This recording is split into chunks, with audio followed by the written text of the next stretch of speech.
Hi everyone and welcome to my skills and capacities video log. I hope you enjoy.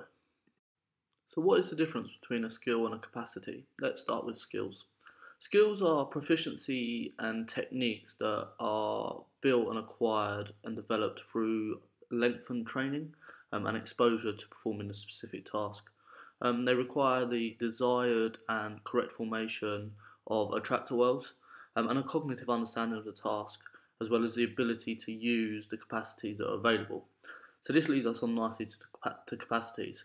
Capacities are the physical and the biological constraints that an athlete has, normally within the athlete themselves. So this could be their limb length, strength, or the mobility of the actual client that you're working with. And to change these, we normally need to work away from the task that we're looking at. So if we're looking at a squat, we may need to go away from that task to develop the capacities before we can transfer them back into the specific skill we're looking at. The exercise I looked at was the overhead squat. Now there are some common capacity issues that are seen within performing the overhead squat. These include ankle mobility, shoulder mobility, and hip ranges of motion. If these are restricted, the ability to get the bar and the hips into the right place may be difficult, as well as having a tight posterior chain or a weak core. And just general neuromuscular weakness can lead to an inability to perform this exercise due to a capacity restriction. So on to our first athlete, who is a semi-professional footballer. He's 22 years of age. He's a recreational skier and has around 5 years training experience.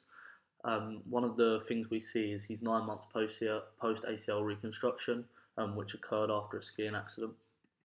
So as we begin to watch this athlete do the overhead squat, what we can notice early on is that he struggles to reach parallel. He gets close to it, but not all the way down. And we also notice that he lacks full extension on his left leg as he goes to the top of the overhead squat. When we look posteriorly, however, we can start to see that there's a significant lateral deviation to the right hand side during his squat, and this is exacerbated further when we slow the footage down. As you can see, he seems to offload his left limb, which is his injured leg, and shift all his weight onto the right leg, as you can see in this pause frame. So using the auto track feature on Canovia, we can see here the movement of the pelvis during the downward phase of the squat. Introducing what would be the centre line, we can see that the pelvis tracks to the right hand side as previously described. An eyeball in it, we reckon it was around 2 centimetres, but it works out, again using Canovia, around a 14-degree angle off of centre, which is quite considerable.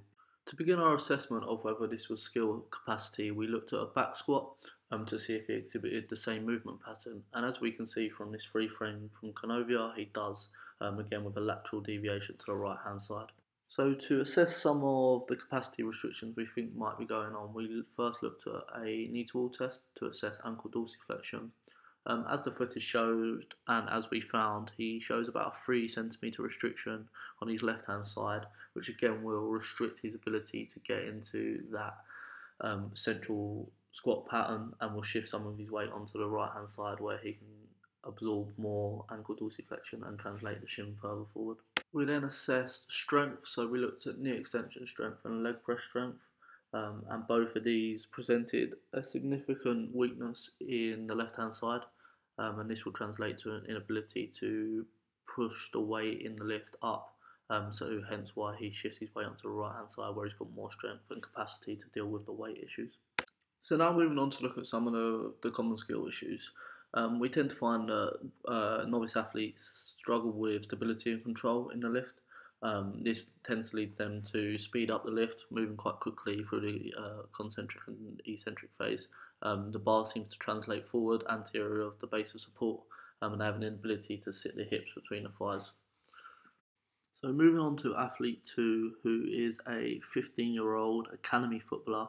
He's a goalkeeper and has no prior resistance training experience, and the video is performed as part of his movement screen on joining the academy. So as we watch the player perform the skill, it's apparent quite early on that he doesn't achieve the technical model, struggles to achieve the depth that would be required, as well as translating quite anteriorly with the bar. He also lifts his heels off the floor quite considerably, and just doesn't seem to be proficient in performing the skill. We also look at the athlete's range of motion, however we don't have the videos for this, but as we can see he achieves good hip flexion and extension, good knee to wall ranges on both sides and shoulder flexion and abduction, so we're quite confident that this isn't a capacity issue. Furthermore, while tracking the pelvis we can see that there's no considerable lateral deviation or anterior posterior deviation. So looking more at the skill that this athlete has, we can see that he struggles to maintain his balance and his stability in the lift. The bar that he uses shifts very anteriorly to his body, which causes him to lift his heel off the floor to maintain his balance, and doesn't allow him to get the full squat depth. We can then see as we go into some of the freeze frames from Canova that the weight distribution is going anterior of his base of support, so this is going to pulls him off balance. This is considerably different to the first athlete we saw, who goes straight through the midline and shows about a 10-degree difference in the angle of the bar. So some coaching cues that could be used to improve this athlete would be to just make sure his grip is at a comfortable width apart, not too wide, not too narrow, allowing him to straighten his arms fully. To break at the hips and not to break at the knee, this should hopefully achieve him to sit back into the squat a little bit more rather than shifting his knees forward. Focusing on keeping the bar travelling down instead of travelling anteriorly, and focusing on the weight of his movement. It might be worth doing some exercises with assisted weight, so either like TRX lunges or stuff like that. And finally, making sure he keeps his chest upright, which will stop him from leaning anteriorly and translating the bar that way. The second exercise we assessed was the inline lunge, and the first athlete we used was the same as in the first lot of videos. So as we watch the first athlete perform this exercise, we can see he's reasonably proficient in performing the task, and has a good understanding of what he needs to do. However, we can see quite early on that he's got quite a big anterior tilt in the pelvis, and this leads him to lean the bar forward from the initiation of the movement all the way down throughout it, and that he gets different range of motions on both sides with his knee touching the floor on the left hand side. And then anteriorly we can see that he again achieves quite a good understanding of the skill and a good midline, but is a little bit more unstable when he has his left leg forward. So as you can see from this freeze frame, the athlete's knee, when using the left leg to perform the lunge, the right knee actually touches the floor. This is different to the opposite side. We attribute that to a lack of control and strength in the left hand side as previously discussed. So a change in freeze frame shows the athlete again struggles to achieve full ankle dorsiflexion, and this is shown by the heel coming off the floor in both the left and the right foot. However, it appears to be slightly worse in the left foot, again possibly caused by the previous injury. As previously mentioned, the athlete demonstrated an anterior pelvic tilt, and further investigation showed that this was due to tight hip flexors and rectus femoris muscle. This is shown in both sides and is demonstrated by a forward anterior lean of the bar in both the standing and bottom of the lunge position.